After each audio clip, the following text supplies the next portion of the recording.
हजरत उमर बिन अब्दुल अजीज, Iraq में रहने वाली एक औरत थी। उस औरत का खामद फौत हो गया तो 5 बच्चियां यतीम थी। वो इराक से चली और जनाब उमर बिन अब्दुल अजीज के पास आई कि आप मेरी बच्चियों का वजीफा लगा दें। मेरे नबी पाक अलैहिस्सलातु वस्सलाम ने जो तालीमात दी, हजरत उमर बिन अब्दुल अजीज रहमतुल्लाह ताला अलैह। औरत कहती है मैं पहुंच गई, मैंने लोगों से पूछा घर कहाँ है, तो कहा वो जहां बोरी लटक रही है ना बाहर, टाट का पर्दा लगा हुआ है, वो हजरत उमर बिन अब्दुल अजीज का घर है।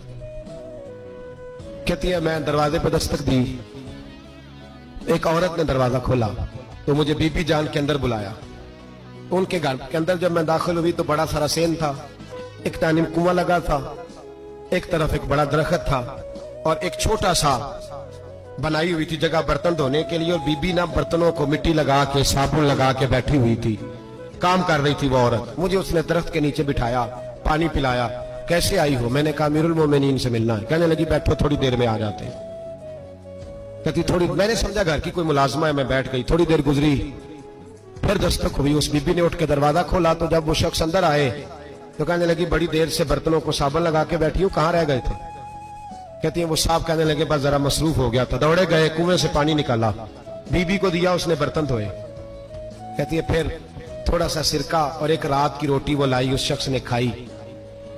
मैंने कहा कि ये दोनों घर के मुलाजिम हैं, मियां बीवी काम करते हैं। जब वो खाना खा चुके तो वो औरत मेरे पास आई, कहने लगी उठ के मिल लो अमीरुल मोमिनीन से। मैंने कहा कौन अमीरुल मोमिनीन? तो कहने लगी कब से तो आए हैं, ये जिसने कुएं से पानी निकाला यही मुसलमानों का अमीर है, और ये जिसने दरख्त के नीचे बैठ के सिरके से रोटी खाई है यही है। ये फरिश्तों की दास्तान नहीं। जनाब उमर बिन अब्दुल अजीज रहमतुल्लाह अलैह के वो बीबी गई तो कहने लगी कि ये अमीरुल मोमिनीन है। कहा वो उठ के हाजिर हुई, कहा हुजूर मैं इराक से आई हूं, मेरा खामद फौत हो गया, मेरी 5 बेटियां हैं, वजीफा लगा दे। वो बीबी कहती है मेरा दिल था कि ये 3 बच्चियों का 100 दिनार साल का लगा देंगे तो बड़ी बात है। कहती है जब मैं उनके पास गई तो हजरत उमर बिन अब्दुल अजीज को बताया तो वो रोने लग गए और मुझसे माफिया मांगने लगे। मैंने कहा हुजूर आप क्यों माफी मांगते हैं? तो कहने लगे इसलिए माफी मांग रहा हूं कि तू मेरी रियाया में थी और तेरी 5 बच्चियां यतीम थी, तुझे खुद चल के आना पड़ा है। मेरा काम था तेरी खबर लेता, माफ कर दे अल्लाह की रिजा के लिए।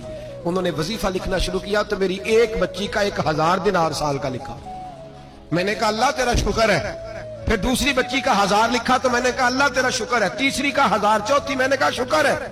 जब चौथी का लिखा तो मैंने कहा अल्लाह आपका इकबाल बुलंद करे, अल्लाह आपको हमेशा इसी तरह फलता फूलता रखे। कहते हैं जनाब उमर बिन अब्दुल अजीज ने कलम रख दिया, फरमाने लगे मैं 5वीं का वजीफा नहीं लिखूंगा, 4 बहनों से कहना बांट के इसे भी दे दे। कहा हुजूर क्यों?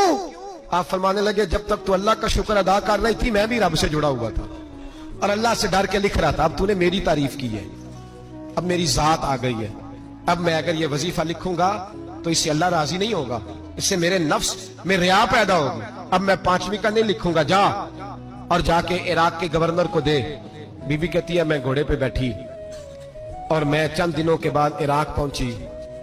जब सवेरे आके मैंने वालिए इराक को रुका दिया तो वो चीख मार के रोया। मैंने कहा क्या हुआ? तो कहने लगा बीबी आज रात को हजरत उमर बिन अब्दुल अजीज का इंतकाल हो गया, फौत हो गया, तो इंतकाल कर गया। कहती मैं भी तड़प के रोई। मैंने कहा मेरी यतीम बच्चियों का क्या बनेगा? तो वो गवर्नर कहने लगा तेरे वजीफे जारी रहेंगे, तुझे मिलते रहेंगे। तो कहने लगी कैसे?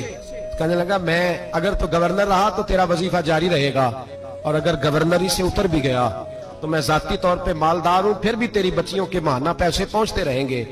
मैंने कहा तू क्यों देगा? कहती वो रो पड़ा। कहने लगा अगर अमीर हजरत उमर बिन अब्दुल अजीज जैसे हो तो फिर अल्लाह गवर्नरों के दिलों में भी रहम डाल दिया करता है, फिर मेरे जैसे लोगों को भी वो बदल देता है। हजरत उमर बिन अब्दुल अजीज घर आए, 3 बेटियां थी। एक को आवाज दी, वो आई तो उसने मुंह पे हाथ रखा है। दूसरी को आवाज दी, वो आई तो मुंह पे हाथ रखा है। तीसरी को आवाज दी तो मुंह पे हाथ रखा है। आपने अपनी बीवी से कहा कि ये बच्चियां मुंह पे हाथ क्यों तीनों ने रखा हुआ, क्या बात है? तो बीबी रो पड़ी, कहने लगी 4 दिन हो गए मेरी बेटियां प्यार से रोटी खा रही हैं, 4 दिन हो गए, उनके मुंह से बदबू आती है इसलिए वो आपके सामने आती हैं तो मुंह पे हाथ रख लेती हैं 4 दिनों से। बीबी रो रही है। हजरत उमर जलाल में आ गए। आप फरमाने लगे तू ये रो रही है, तू रोई है, तूने मेरे घर में रह के अल्लाह की नाशुक्री की है, तू शुक्र अदा नहीं करती कि 3 वक्त प्याज और रोटी तुझे घर की 4 दीवारी के अंदर मिल जाता? रो रही है, और मैं आ मेरे साथ बाहर निकल, तुझे वो लोग दिखाऊं जो झोपड़ियों में रहते हैं और मांग के खाते हैं। आ तुझे दिखाऊं। इतनी नाशुक्री कि घर के अंदर प्याज पहुंच रहा है, रोटी पहुंच रही है, और तू कहती है मेरी बेटियां प्याज से खाती हैं। शुक्र कर फाके नहीं काटने पड़े। फिर अगले लफ्ज कहे तो रो पड़े। फरमाने लगे मैंने तो मुस्तफा के वो हालात भी सुने हैं जिसमें कई दिन बीबी फातिमा ने फाके की। तू घर के अंदर प्याज पहुंच रहा है, तू अभी भी सादगी, आजिज़ी और कनात नेमत थी इन लोगों की।